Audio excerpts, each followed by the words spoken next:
Hey, what is up, guys? It is day 27 of the MCAT journey, and Joseph is here. And today I wanted to talk about something that's in my backpack.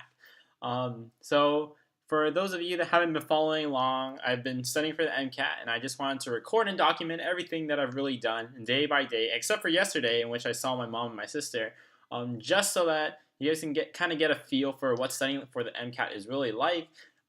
Whether or not it's stressful, or I mean, of course it's going to be stressful, but you know, the emotions, the turmoil, the turbulence that your soul goes through in the process of studying, it's all documented, it's all here for you all.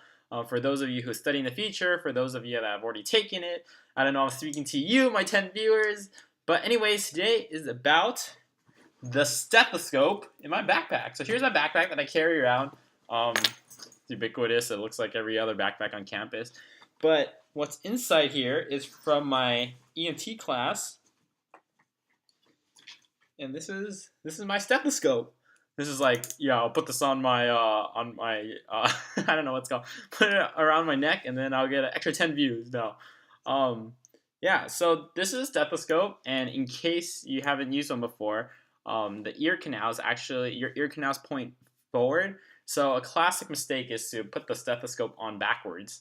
So like these would be pointed towards my eyes, whereas you'd want them to be pointed out towards your eyeballs. And they have like these little earpieces that are made of rubber. And I got this one, it was really nice. It's a Littmann, and I believe I got it used. But essentially, Littmanns are the quality stethoscopes that I use for my EMT class, and this is the one they recommended. So just a couple of other things that you might not know about the stethoscope. The stethoscope actually has two sides, and if I show you, you can snap back and forth.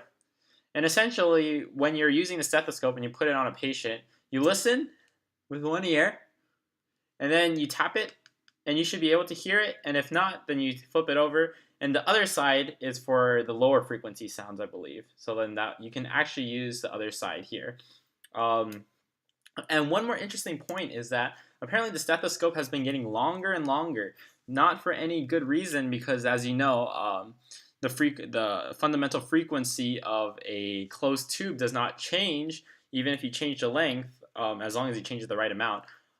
It doesn't change, but because physicians want to move farther and farther away from the patients, they don't want to touch them anymore. So for that reason, if you see any of like the old engraved, like, you know, old style-y medicine stethoscopes, are actually a little bit closer, so they'll probably be like trim off an inch or two, just from the stethoscope's rubber tubing. But anyways, the Littmann's really nice. I highly recommend it. But there are other stethoscopes too that are worse or better. I don't know.